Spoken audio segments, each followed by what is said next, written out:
What's up, y'all, and welcome back to Found Bytes, a game review series. My name is Brian, and I'll be your host. If you don't know about us, we're all about testing out and finding small, high-quality video games.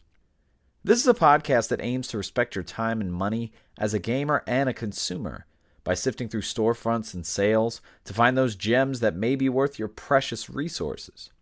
This episode marks our first for our Tales and Sales series, where we do an end-of-the-month rundown of about 5 small games that we wouldn't normally put on the show, that I've tried through. Some of them are positive, some of them are negative, some of them just didn't click for me. But just because they're on here doesn't mean they're bad games. It's just a way to get out some first impressions for some games that either did or did not click for me. Then we're going to be doing some sale alerts from major platforms, and these are also some small games that I recommend. And some of these are games that we've covered, and some of them not. So let's jump right in. It is Wednesday, January 25th, as of this recording, and this will go live tomorrow, but today for you if you're listening to it on time. And let's get started with some tales from some games. So we're going to start off first with a game called The Serpent Rogue. This is available on PC and all consoles. I put about 3 to 5 hours into this game, and I really wanted to love it. I really did. I totally dig the atmosphere and the setting. Basically, your character is like a plague doctor, and so there's a lot of like alchemy going on. There's a lot of crafting going on. There's a lot of foraging, but that seems to be like the majority of the game. And so I ran into some issues with this because a lot of the stuff that you try and craft, it takes a lot to forage or find the materials for it. And sometimes when you craft something and then use it, it's gone, and it can be a little frustrating with that. I was constantly asking myself while I was playing this game, what do I do? And you do have some quests in this game, but it doesn't really tell you how to do certain things, especially the main quests. Like the first major thing you have to do is like beat this boss that's just kind of roaming in the field, and it's so difficult early on. And so I died a lot. I lost a lot of my consumables. I lost a lot of my weapons. And then I finally did beat the thing, and then I get this item that I have to do something with, and I have no idea how to do it. So a lot of lacking instruction in this game, I feel, which is tough because it's very like open world kind of wasteland. It's very Fallout in that way, but it's a bit aimless, especially when it comes to using items and potions. I wasn't sure how to use certain things. I didn't know if you could throw certain things. Some of your potions are actually attack potions, but when you equip something, you're holding it in your hand, and you can actually go up and attack with whatever's in your hand. So it took me a while to realize that. And when it comes to weapons, a little frustrating because there's weapon durability, and so you break your weapons. And again, that leads back into the crafting, which is like if you have a really good weapon and it's your only weapon and you use it and you don't kill the thing and you break it, you're going to have to go find something else, whether you find it on another character or whether you craft it and then you have to go find the crafting things. And so I found that I was in this infinite loop of just like trying to do something and not even know if I was supposed to be doing it, but I had to use a lot of my resources to do it, and then I used them, and then I was completely depleted, and then I had to go scavenge for more things. So I feel like I played so much of the game without actually getting anywhere. I did enjoy some of it. I like crafting. I like inventory stuff.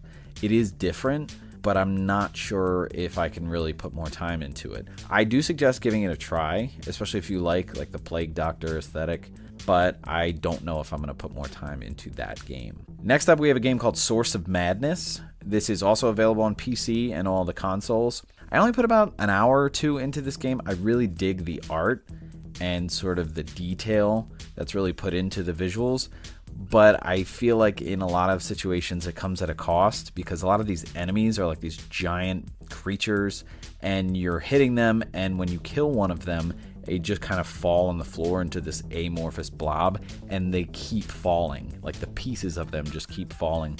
And so I got very confused because sometimes pieces would still fall, and I'm like going over and attacking things, not sure if things are dead or not. And there's like things behind the pieces, like there's other enemies. Like it was just visually, it was a bit obscuring. In terms of the format of this game, I don't know if this is a Metroidvania or if this is a roguelike.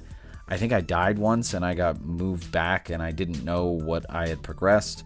I got very lost early on in this game where I thought I was in sort of like this hub like the hub world, but it's huge and there's so many places to go that are just dead ends. And so I kind of got overwhelmed and taxed just with exploration, and I felt like there was no instruction. I felt really lost. The combat here I feel like is kinetic and can be cool in a customization sense, but I also found it to be kind of button mashy. So I'm not sure about this game. I'm probably not going to put more time into it, but if it sounds like something that you might want to dive into, maybe check it out. I know there is a Super Rare Games physical release that was just announced, so maybe keep an eye on that. Next up is a game called Fell Seal, Arbiter's Mark. This game is available on PC, Mac, and all the consoles. If you know me, you know that I have recommended this game to many people. I think this game is fantastic. This is another Colin Moriarty recommendation from Sacred Symbols. I probably put about 20 plus hours into this game and barely scratched the surface. This is like a clash of Final Fantasy V job systems with like Disgaea and those other PS2 tactical RPGs that are like chessboards. Really good story, really good characters. I didn't recommend it for the show, and I didn't wind up making it an episode because it's a bit grindy and it's really, really long. Like, you could play this game forever, much like a Disgaea. But nonetheless, I suggest that you play this game if you see it on sale, especially if you're into tactical RPGs and job systems. It's really extensive, and I really dig it. Next up is a game called Cosmic Star Heroine, and this is a game that is available on PC and all the consoles and on Vita.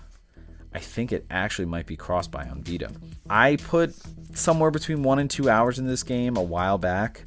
I really dig the vibe and the setting. It's got like this futuristic steampunk, but there's like magic. I feel like it really tries to be an ode to like your 8 and 16-bit JRPGs, like your turn-based, like, you know, your Final Fantasy IVs or your Dragon Warriors or Dragon Quest. I found the combat a bit boring in this game, and I wasn't really satisfied with it. I thought it was just kind of another run-of-the-mill. I like the setting, but I don't think it was enough to keep me going. If you're a JRPG fan, I might suggest you give it a try, maybe watch some videos, but it really didn't sink its teeth into me. And a while back, this actually did have a limited run physical release as well. So if you're maybe up for that, check that out. Next up is a game called Darkwood. Darkwood is available on PC, Mac, and consoles. I really dig this game. I've recommended it to a bunch of people. I put probably between 10 and 15 hours into it. It's like a top-down view survival horror and resource management game. It is very dark and very disturbing. It's like a dystopia, almost like post-apocalyptic, but like in the middle of a forest. And it's like all kinds of trippy stuff. Like there are characters that are crosses between humans and animals. It's all kinds of good horror stuff. Didn't plan on making it an episode for this game. It's really long in the tooth, like a main story time of like 40 plus hours. But if you're into that, if that sounds good to you, I do suggest it, because I think, especially if you like being scared and doing resource management stuff, I think it's a solid game for that. All right, time to talk about some current sales. And we're going to do this by console. And so what I'm going to do is I'm going to go through PlayStation, Steam, and Switch, and I'll talk a little bit about how I find these sales. Probably very similar to how you do as well, including the frustration. So let's start with PlayStation. And so typically when there's a sale on PlayStation, I find it right on the console, like many of you might do. And I go over to the store and I click deals and whatever is sort of the icon, or multiple icons if there are multiple sales happening. Right now there is a games under $20 sale that's going until February 1st. And so right off the top, some recommendations. Lamentum is on sale on PSN for $7.19. Lamentum we had an episode about, one of our first, I think maybe episode 5 or 6. And so you can listen to that and check out my thoughts on that. Great survival horror game. A little bit of a pixelated ode to Resident Evil 2. Next up is a game called Hollow Knight. Hollow Knight, if you've heard of it, is one of the more popular indies. That is on sale on PSN for $7.49. Hollow Knight is, in a lot of respects, a perfection of the Metroidvania. I think it's really, really cool and crisp combat. Very simple, not overly complex with items and inventories too much. Next up is a game called Axiom Verge, which is on sale for $7.99. And this is very similar to Hollow Knight. It is an old school kind of Metroidvania. This one is really modeled after Super Metroid, if you've ever played that, and it has kind of futuristic feel to it, but a little bit of this main character is kind of like trapped in something. There are a lot of different weapons that you can use. The combat is kind of satisfying. It's very simple. Next up is a game called Resogun, and this is on sale for $7.49. Resogun is a PlayStation exclusive game. If you haven't heard of Resogun, it's made by a developer called Housemarque. They specialize in sort of these arcade feel games where you're just like going as far as you can, you're racking up scores, you're getting bonuses. This game is extremely unique. It's almost like a Space Invaders, like you're a little spaceship and you're shooting, but instead of going like top down or 2D, you're actually going around a cylinder, and it's very cool. It is very challenging, and there's a lot of different difficulty levels. I highly suggest it. It's just a game to pick up and play. It's really fun. Next up, we have Retro City Rampage, which is on sale for $4.99 on PSN. This is a very popular game. I think it's like a DX remake. It's meant to be an ode to like top-down Grand Theft Auto, but it's super pixelated, and there are a lot of like 80s references. It's really fun and satisfying to just pick up and run through, and you're driving over things and people and just accruing money, and pretty dope game. And then finally on PSN, there's a game called Alder's Blood on sale for $9.99. I've played a little bit of this. I may make this a future episode of the podcast. It is a tactical RPG that's kind of like a Western, but has like this strange demonic twist to it. What I've played of it, I like so far. Kind of turn-based tactical, similar to the Banner Saga, like you have a certain amount of movement on a turn and stuff like that. So I do dig that game. For Steam sales. So I'm sure a lot of you PC players have your methods of finding things on sale. I just either go through my app or the app on my computer, and I go down to the games and I click where it says specials. I just hit see all, and then I go through and I slide it down to games under like $20. And then I just scroll and scroll, and it sometimes takes forever to load, and I have to hit show more, and sometimes I wait 10 seconds. But I put in time with this. I put in like 20 minutes, half hour every time I'm going through the Steam sales. So on sale on Steam right now is Greek, Memories of Azure, which we did an episode about a little while back. That's on sale for $7.99, so check out our episode on that. Lamentum is also on sale on Steam for $6.99. Darkwood, which I just talked about in our rundown, is on sale for $4.49. So I definitely suggest grabbing that. That's a great deal.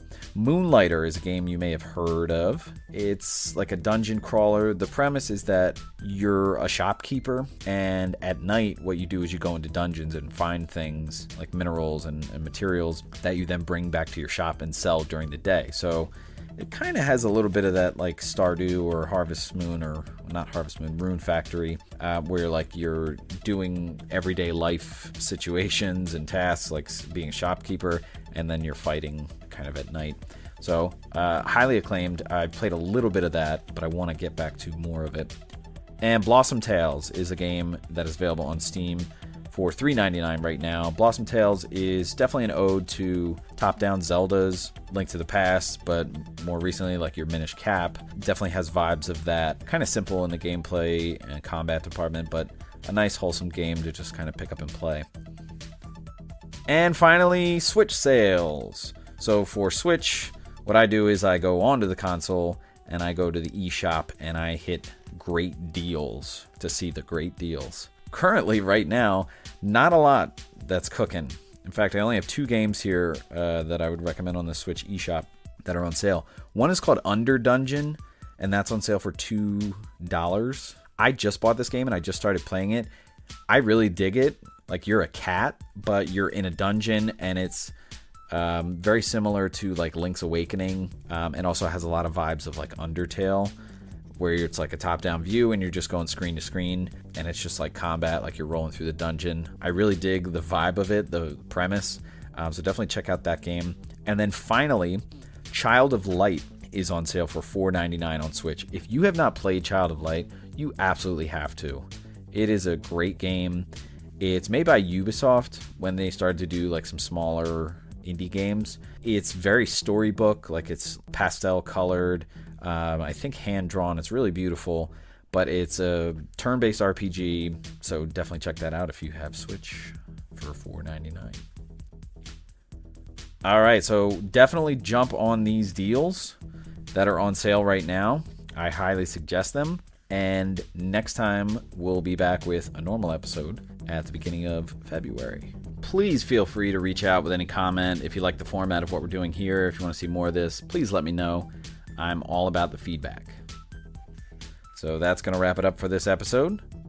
Stay tuned for our next episode to see what new game we found for you.